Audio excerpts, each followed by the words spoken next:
আলাইকুম প্রিয় দর্শক, আপনাদের সবাইকে জানাচ্ছি স্বাগতম। আশা করছি আপনারা সবাই ভালো আছেন।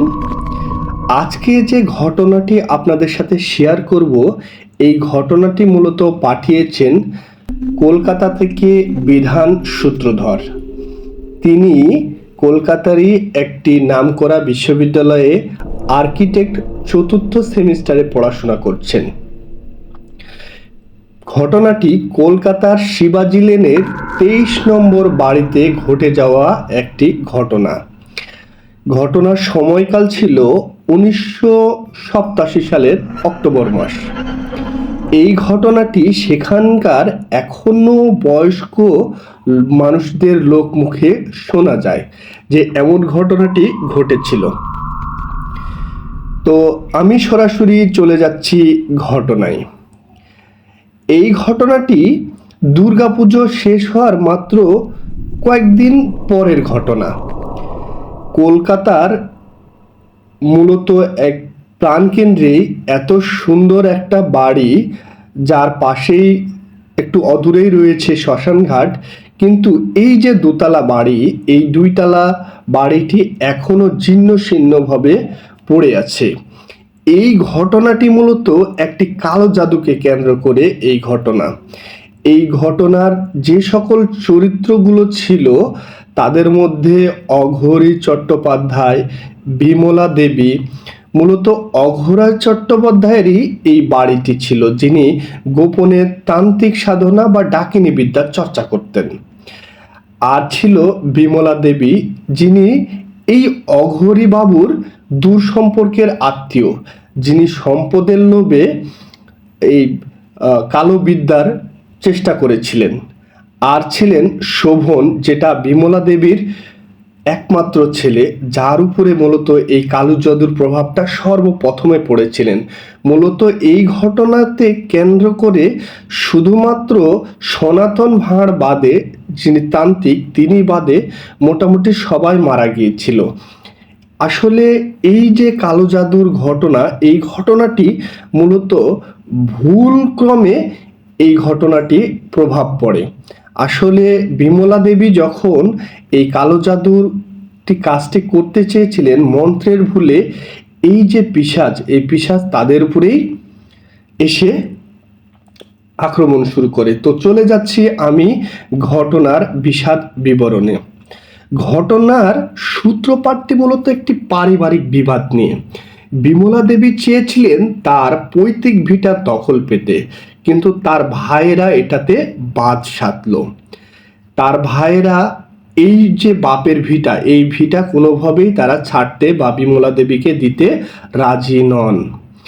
এই ক্ষোভে তিনি মূলত অঘোর বাবুর কাছে তান্ত্রিকের খোঁজ চেয়েছিলেন এবং সনাতন ভাঁড়ের সাথে যোগাযোগ করেন। সনাতন ভাঁড় তাকে একটা পরামর্শ দিলেন। এই পরামর্শটা কোনো সাধারণ পরামর্শ নয়। তিনি যে পরামর্শ দেন, তিনি বলেন যে রক্তমুখী কালীর একটা বিশেষ পূজা করতে হবে, যা পূজাটি হবে আগামী অমাবস্যার রাতে, এবং শ্মশানে বসে করলে ভালো হয়, না করলেও অন্তত একটা নির্জন জায়গাতে এটা করতে হবে। তখন যে জায়গাটা তারা নির্বাচন করেন, এই যে 23 নম্বরের যে বাড়ি, সেই বাড়িটা। তো ঘটনাটি 1989 সালে 26শে অক্টোবর। মূলত সেই রাতটা ছিল অমাবস্যার রাত। নিমতলার সেই পুরনো যে বাড়ি, শিবাজি লেনের যে পুরনো যে বাড়ি, সেই বাড়িটা একদম অন্ধকার। সেখানেই আয়োজন করা হয় এই যজ্ঞের কাজ। যজ্ঞটি মূলত আপনারা যারা সনাতন ধর্মাবলম্বী আছেন তারা জানেন যে বিশেষ দোষ কাটানোর জন্য বা বাড়ির মঙ্গলের জন্য, এই সকল কোনো কারণে বিশেষ একটা দেবীর পূজা করা হয়। তো চারিদিকে মূলত ছড়ানো ছিটানো ছিল মানুষের মাথার খুলি, হাড়, এবং যে শয়তানের পূজা করা হয় যে স্টার, সেই স্টারটিও সিঁদুর দিয়ে তৈরি করা হয়েছিল। পাঁঠা বলি দেওয়া হয়েছিল, পাঁঠার রক্ত সেখানে ছিল। এছাড়াও বিভিন্ন প্রয়োজনীয় উপাদানগুলো সেখানে ছিল। তো সনাতন ভাঁড় এই সবগুলো উপাদান তৈরি করার পরে তারা মূলত এই কাজটি শুরু করেছিলেন এবং সনাতন ভাঁড় তখন মন্ত্র পড়া শুরু করলেন। তার গভীর কণ্ঠে পুরো বাড়ি যেন কম্পন সৃষ্টি হয়ে গেছে, চারিদিকে থরথর করে কাঁপছে। এবং বিমলা দেবীকে বলা হয়েছিল যজ্ঞের আগুনের দিকে এক দৃষ্টিতে তাকিয়ে থাকতে, যেন সে এইখান থেকেই সেই পিশাচিনীকে ডাক দিবেন এবং পাবেন, এবং মনে মনে তার শত্রুর মৃত্যু কামনা করতেও তাকে বলা হয়।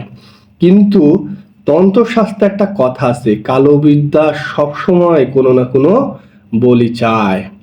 যদি সেটা সফল হয় তাহলে তো ভালো, তবে সেই শক্তি যদি সফল না হয়, কোনো কারণে যদি ভুল হয়, তাহলে সেই শক্তি কিন্তু সেই সকল মানুষের উপরেই চড়াও হয়।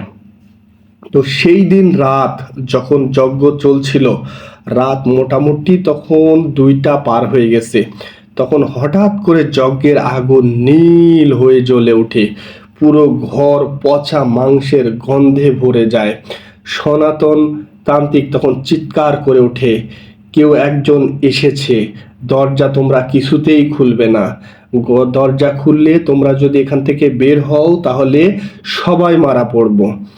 কিন্তু এই ঘটনাটি জানতেন না সেই বিমলা দেবীর ছেলে। বিমলা দেবীর ছেলে যে শুভন, সে ঘর থেকে হঠাৎ করে বের হন এবং বের হওয়ার সাথে সাথেই এক বিকট আর্তনাদ শোনা যায়। বিমলা দেবী এইটা শোনার পরই এবং এই পারিপার্শ্বিক অবস্থা দেখে সে জ্ঞান হারিয়ে ফেলে, এবং অঘোরবাবু এবং এই সনাতনের ঘরে দেখেন শোভন সে শূন্যের উপরে ভেসে আছে, কিন্তু তার চোখ দিয়ে টপ টপ করে রক্ত পড়ছে, লাল রক্ত গড়ে পড়ছে। সে এক অমানসিক গলা, এবং যতটুক সময় তিনি বেঁচে ছিলেন তিনি বলেছিলেন রক্তের বদলে রক্ত, প্রাণের বদলে প্রাণ। এবং একটা সময় তিনি সেই ঝুলন্ত অবস্থায় মারা যান এবং তার বডিটা খাটের যে থাকে, মানে খাটের যে রেল থাকে উঁচু করে বাঁধাই করা থাকে, তার উপরে পড়ে যায়। পরের দিন তার লাশটি পাওয়া যায় সেইভাবেই, এবং তার মুখটা একদম বিকৃত হয়ে গেছিল, একদম তাকে দেখে মানে চরম আর্তনাদ বা আতঙ্কে তার যে মৃত্যু হয়েছে সেটা বোঝা যাচ্ছিল। এবং এই যজ্ঞের কুণ্ডলীর পাশেই পরবর্তীতে এই যে অঘোর বাবুকে, তাকেও মৃত অবস্থায় পাওয়া যায়, এবং তার শরীরে তেমন কোনো আঘাতের চিহ্ন ছিল না, তবে তার শরীরটা একদম কয়লার মতো কালো হয়ে গেছিল, এবং বোঝা যাচ্ছিল যে তার শরীরে অস্বাভাবিক কিছু ঘটেছে। সেই দিনের পর থেকে এই যে সনাতন ভাঁড়, তাকে আর কখনোই খুঁজে পাওয়া যায়নি। সে যে আদৌ বেঁচে আছে নাকি কোথায় গিয়েছে, নাকি পুলিশের ভয়ে হারিয়ে গেছে, সেটা জানা যায়নি।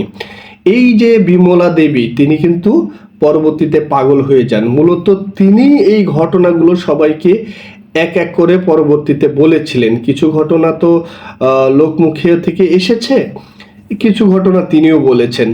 তিনি সারাদিন শুধু এটা ওটা বলতেন, এবং এটাও বলতেন সে আসছে, সে অমাবস্যায় ফিরে আসছে। কয়েক মাস পর একটা অজানা রহস্যের অসুখের কারণে তিনিও মারা যান। আজও সেই বাড়িটি কিন্তু পরিত্যক্ত অবস্থায় পড়ে আছে। স্থানীয়রা বলেন বিশেষ বিশেষ রাতে এখনো সেই বাড়িতে মানে আগুনের আভা বা যুবকের আর্তনাদ শোনা যায়।